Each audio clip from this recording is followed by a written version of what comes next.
పెండింగ్‌లో ఉన్న జీతాలతో పాటు తమకు అదనంగా రోజుకో పనిని అప్పచెప్పుతూ వర్క్‌లోడ్ పెంచుతూ ప్రభుత్వం తమను ఇబ్బందులకు గురి చేస్తుందని ఆరోపిస్తూ సిఐటియు అనుబంధ Telangana United medical and health employees union ఆధ్వర్యంలో హైదరాబాద్ జిల్లా వైద్య మరియు ఆరోగ్య శాఖ అధికారి కార్యాలయం ముందు కాంట్రాక్ట్ ఏఎన్ఎంలు ధర్నాలు నిర్వహించారు.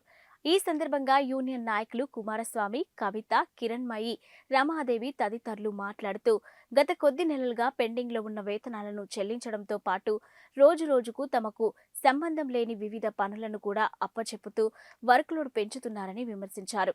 వెంటనే తమ వేతనాలను చెల్లించి వర్క్లోడ్ తగ్గించాలని డిమాండ్ చేశారు. రాష్ట్ర ప్రభుత్వం, కేంద్ర ప్రభుత్వం రెండు ప్రభుత్వాలు కలిసి ఏ కార్యక్రమం ఇచ్చినా ఏఎన్ఎం మీదనే భారం వేస్తారు. ఏ ప్రభుత్వం, రాష్ట్ర ప్రభుత్వం ఇచ్చినా కేంద్ర ప్రభుత్వం ఇచ్చినా ఈ రెండు భారాలు కూడా ఏఎన్ఎం మీదనే భారం వేస్తున్నారు. గతంలో అనేక కార్యక్రమాలు వచ్చేవి. ఆ కార్యక్రమాలకు ప్రత్యేక ఏజెన్సీలను నియమించుకోండి, ఏజెన్సీల ద్వారా పనిచేయించుకోండి, ఆ ఏజెన్సీలకు ఏఎన్ఎంలుగా మీరు సహకరించుకోండి. కానీ ఇప్పుడు ఏమైంది, ఏఎన్ఎం ఏదో ఖాళీగా కూర్చున్నట్టు ఇక వీళ్ళకు టార్గెట్లు ఇచ్చేసి ఏ ప్రోగ్రాం వచ్చినా మీరే చేయాలి, మీరు చేయాలి, ఆ బడ్జెట్ను తగ్గించుకోవాలి. మళ్ళీ మీరు ఆల్రెడీ రెడీగా ఉన్నారు కదా, రెడీగా ఉన్న రిజర్వ్ ఆర్మీ ఫోర్స్ అంటారు, అంటే రెడీగా ఉన్న సైన్యం. ఈ రెడీగా ఉన్న సైన్యం మీరున్నారు కదా, మిమ్మల్ని ఎంతైనా చేసి, మిమ్మల్ని ఎంత ఒత్తిడైనా చేసి మీతో పని చేయించుకొని అవార్డులు రివార్డులు మాత్రం మేము పొందాలి.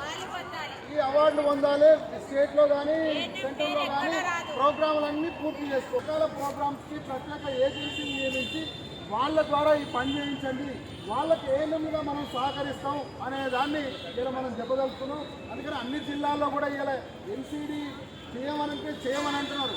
చేయమని డిఎంహెచ్ఓల మీద ఒత్తిడి చేస్తున్నారు. ఒత్తిడి చేసిన క్రమంలో మీరు 4 చేసే కాడ 2 చేయండి అమ్మా, 1 చేయండి అమ్మా అని చెప్పి వాళ్ళని అడుక్కుంటున్న పరిస్థితి. కానీ మన హైదరాబాద్లో మాత్రం ప్రత్యేకమైన పరిస్థితి ఏమున్నది, జూమ్ మీటింగ్ వస్తుంది, వారానికి 1-2 సార్లు జూమ్ మీటింగ్ డిఎంహెచ్ఓ గారు తీసుకుంటారు. ఆ జూమ్ మీటింగ్లో ఇక నువ్వు చేసినవా, నీది ప్రతి సబ్ సెంటర్ వారిగా లిస్టు తీస్తా, అలాని కవిత చేసిందా, లక్ష్మీబాయి చేసిందా, నువ్వు ఎన్ని టార్గెట్ ఎంత రీచ్ అయినావు, ఏం చేసినావు, ఇట్లా పర్సనల్గా అడిగేసరికి మనం కూడా ఎమోషన్గా ఫీల్ అయిపోయి మనం చేయాల్సిన పరిస్థితులకు మనం వెళ్తున్నాం.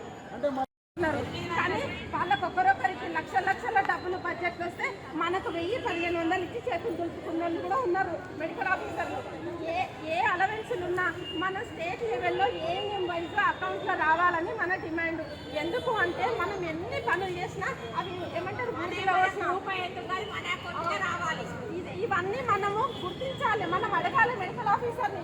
ఒక్కొక్క సిస్టర్ భయపడుతుంది, అక్క మా మెడికల్ ఆఫీసర్ ఎందుకంటే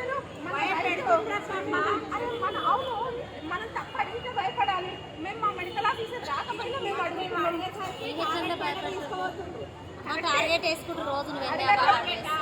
అడగకపోతే ఎవరు ఇవ్వరు కదా, అడగకపోతే ఆ 10 రూపాయలు కూడా ఇవ్వరు మనకు. అడగాలి. మనము స్టేట్ లెవెల్ నుంచి కూడా రిప్రజెంటేషన్ పెట్టినాము. ఏవైతే మన అలవెన్సులు, మిషన్ ఇంద్రధనుసు కానీ, కంటి వెలుగు కానీ, తర్వాత ఇంకా ఏ ప్రోగ్రామ్ ఎన్టీడీ కానీ ఏ వచ్చినా ఏఎన్ఎం అకౌంట్కి మా షేర్ ఎంత వస్తుందో అంతా మాకే ఇచ్చేసేయండి.